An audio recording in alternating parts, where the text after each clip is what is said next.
Okay, on something so special like this, uh, we're going to treat it a little different. We're going to give it the care and attention that it needs because it's very special.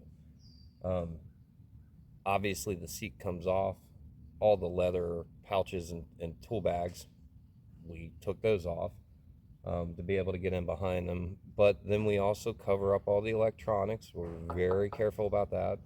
Um, and we treat this, we don't wash it with our regular wash mitts. We wash them with a plush style um, microfiber. They can get into places that we normally can't get into. We won't use our brushes that we use on other vehicles on this type of build. We won't do it. One, it can have chemical burn from other transfers. It can have chemical transfer burns. We don't want any of that. We want to make sure that whatever we're doing, we're not stepping back, that we're moving forward with it. So we're going to be very careful about what is used on this motorcycle, so we're not going to have any issues.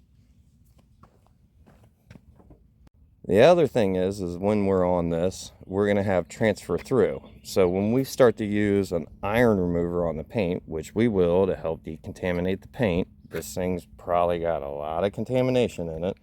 You know, it may not look like it. I'm sure it's got a lot of contamination in it. We got to be careful where we spray our iron remover, because the iron remover can react really weird with some of the other products or some of the other materials. So it will do great on paint. It will do great on chrome. Some of the aluminums, you just don't know. And the worst part is that we don't want a stain behind one of those lifters. What a pain in the butt.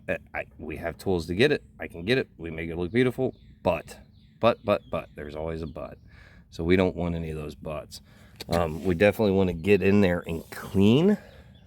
So some of our smaller brushes we use only for these type of engines. And we only use one type of chemical, and it's a non-acidic chemical, to be able to get in there to clean these places. And even still, sometimes we can't get them all clean. But yeah, we're going to go ahead and get started here. Okay, so we got vital components, and I know it looks like there's just a bunch of rags here, but there's actually a bag that we use to lay over this. It has a felt top to it, so it won't scratch anything, no rings on it. The plastic kind of lays over there, and then it has cups that lay towards the front, like cups. So if there is water that runs down, it runs into those cups and not down. And the only reason we do that, the battery's there, duh. The second reason is, well, because the ECU's there, so we want to make sure we cover that up. We cover up the intake. We will polish that separately. Makes it a little difficult when we do that to get in behind it, but we will get in behind it. Now, what we're going to do is we're going to rinse off the dust as much as we can, and then Tyler is going to clean the wheels with a non-acidic wheel cleaner. He's going to do this by hand. He's going to do it with fresh microfibers again, so we're not inducing any scratching. Makes it a little bit harder to clean sometimes, and we got to be careful because customer informed us that you can cut yourself on these edges. I believe him. With that said, again,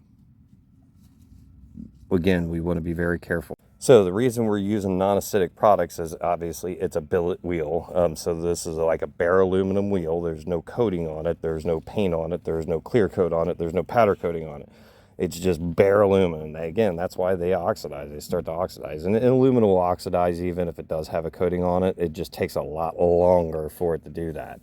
As opposed to every year. Now you're talking every 5, 6, 7, 8, 10 years.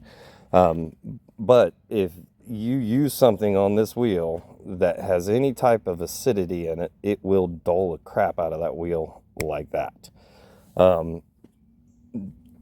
If it has any type of harsh cleaners in it, like most wheel cleaners, the active ingredient in it is tetrahydrochloric acid. If you put any type of tetrahydrochloric acid on that, days to get it back to that polishing point. So be very careful. And I know that there's guys out there that have polished a wheel or that have cleaned a wheel that have used the wrong cleaner and just destroyed the rim in their eyes because they don't know how to get it back to the beautiful perfection that it should be. So we're going to go ahead and get started. All right, let's take a closer look at what we got going on here. So, I mean, you can see some bugs up in there. You can see some bugs there. But more importantly, on the aluminum, like up in here, and I don't know if you guys can see that on camera or not. I can clearly see it with my eyes. I have horrible vision. I usually have to put on glasses for some of the detailed work because I am an old man. But I think I'm capturing it. You can see some of the haze that's there from the billet aluminum, and that's what will happen. It'll start to oxidize. Aluminum will start to oxidize when it sits the air. Now, if it's coated with a good ceramic coating will prevent that. And that's what we're trying to accomplish here, to where he doesn't have to sit and polish this thing every year, every 6 months, every. We're going to just get this thing looking bitching. And it already is bitching. We're just going to make it beautiful. Some of the bug marks up here, and this is what I'm talking about. So some bug removers will actually stain this aluminum, and if you stain the aluminum, then you got to sit and walk it back to try to get it back to where it was. We don't want to do that. That is a lot of work already on the aluminum polishing here, and we have machines that help to make our life a little easier, but at the end of the day, it's still a lot of work. Because of the polishing that we have to do, the chemicals that are in the polishing don't react very well with the coatings. So what we have to do is we have to wash this bike. We have to decontaminate this bike. After the decontamination process is done, we polish everything out. We got to pull it back out, wash it again. Yay, fun. And then we'll get started on the paint. But if you look a little closer, I mean, you can see bug marks up here. Of course, you're going to get bug marks up there. Some oil down in that area. Ugh. Some crap on the oil filter housing there. This is a beautiful bike, but it is definitely icky at this point. You can see back there in the rim, it's just a bunch of schmutz on it. There's the electronic control module, the ECM. At least I think that is it. Usually they're a big box that takes up the whole space there, but I think that's it. I think it's a smaller version. But that's it's just a little icky. It has metal flake in it. I did not see that. I hope you guys can see that in the paint. Oh man, that is freaking gorgeous. So that is, man, that is just great. So we're gonna wrap some things up before we get started. So here's one of the things that we're going to do to care for this. One of the things that we're going to do to care for this is when we are washing the wheels, the very first thing we're going to do is rinse it.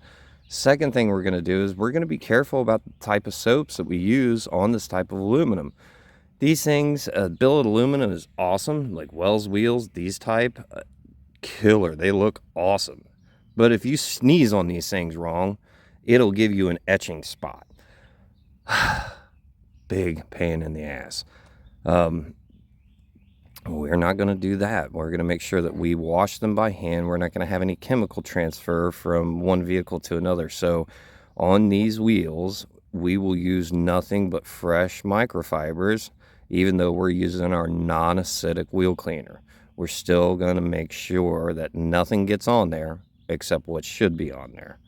Make sure to watch the next video, and don't forget to like and subscribe to our page.